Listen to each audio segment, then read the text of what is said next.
Les miracles arrivent quand tu persévères dans la foi.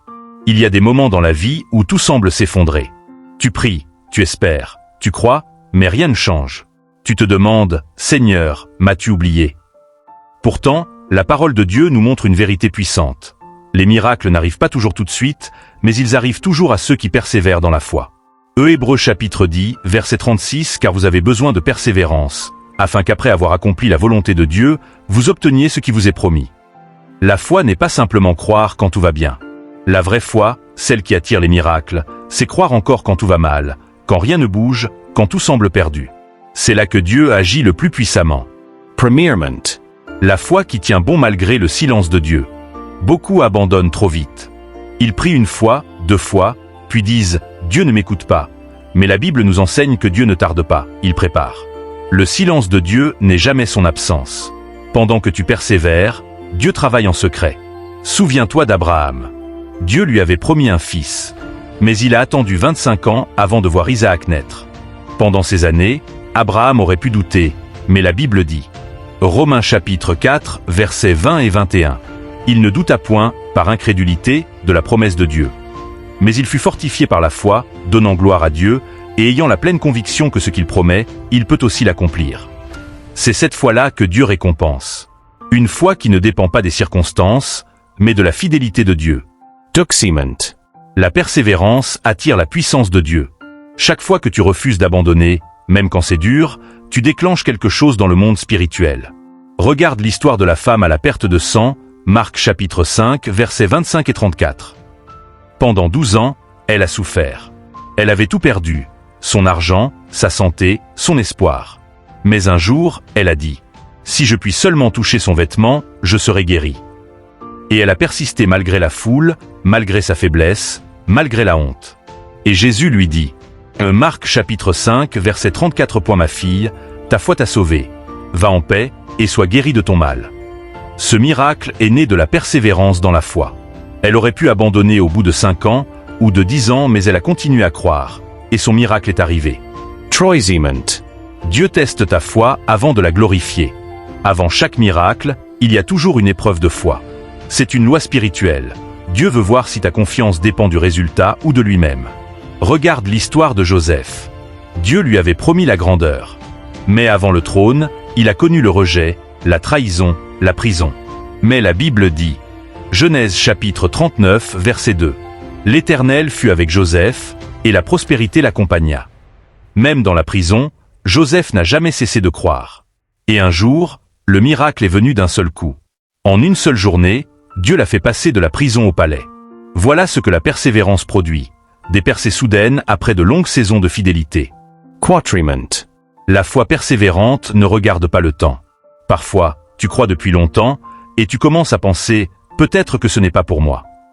Mais souviens-toi, Dieu n'est jamais en retard. Il agit toujours au moment parfait.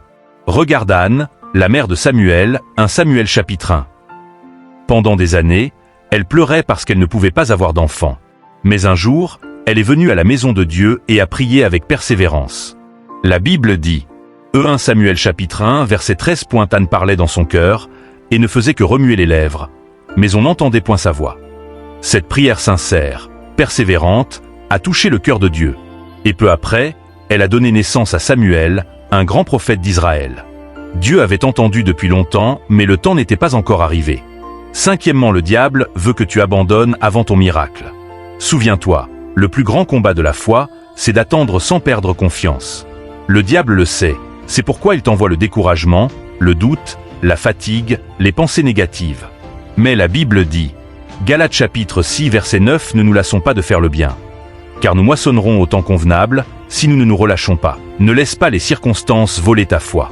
Si tu tiens ferme, tu verras ce que d'autres n'ont pas vu. Le miracle n'est pas réservé aux plus forts, mais à ceux qui refusent d'abandonner. Sixtièmement. La persévérance dans la foi t'amène à une foi plus profonde. Quand tu continues à croire même sans voir, ta foi devient pure, solide, inébranlable. Tu passes d'une foi de bouche à une foi de cœur. Et c'est ce type de foi que Jésus cherche. Luc chapitre 18 verset 8. Mais, quand le Fils de l'homme viendra, trouvera-t-il la foi sur la terre? La persévérance te rapproche de Dieu. Tu apprends à lui faire confiance même dans l'attente. Et c'est souvent dans cette attente que le miracle intérieur se produit avant le miracle extérieur. Dieu te transforme, t'équipe, te prépare à recevoir ce qu'il t'a promis. Septièmement, quand tu persévères, le miracle devient inévitable. Il y a des saisons où Dieu te dit simplement « Continue. Continue à prier, continue à adorer, continue à croire. Même si rien ne bouge, quelque chose bouge dans le ciel. » Souviens-toi d'Élie sur la montagne, 1 Roi chapitre 18. Il priait pour la pluie, après 3 ans de sécheresse. Il a prié une fois, rien. 2 fois, rien. 3, 4, 5, 6 fois, rien. Mais à la 7e fois, son serviteur dit « Voici un petit nuage qui monte de la mer, grand comme la paume de la main d'un homme. » C'était le signe que la pluie arrivait. Et peu après, le ciel s'est ouvert, et une pluie abondante est tombée. C'est ainsi que Dieu agit, il récompense la prière persévérante. Enfin, Dieu n'oublie jamais ceux qui persévèrent. Tu n'as pas perdu ton temps à croire. Chaque larme, chaque prière, chaque moment de foi dans la douleur est une semence que Dieu n'oublie pas. Hébreux chapitre 6, verset 10, car Dieu n'est pas injuste pour oublier votre travail et l'amour que vous avez montré pour son nom. Dieu se souvient de toi. Et au moment qu'il choisit, le miracle apparaîtra. Peut-être pas comme tu l'imaginais, mais toujours mieux que ce que tu espérais. La foi véritable ne se mesure pas dans les bons jours, mais dans les jours où tout semble perdu. C'est là que tu décides, je continue à croire, peu importe. Et c'est à ce moment-là que Dieu écrit les plus beaux miracles. Alors, ne lâche pas. Continue à prier, à espérer, à croire. Même si tout semble mort, Dieu peut ressusciter ce que tu crois perdu. Car Jésus a dit, Marc chapitre 9, verset 23, tout est possible à celui qui croit. Ton miracle n'est pas loin. Il est en route, porté par ta foi et ta persévérance. Garde confiance, car les miracles arrivent toujours quand tu persévères dans la foi. Amen.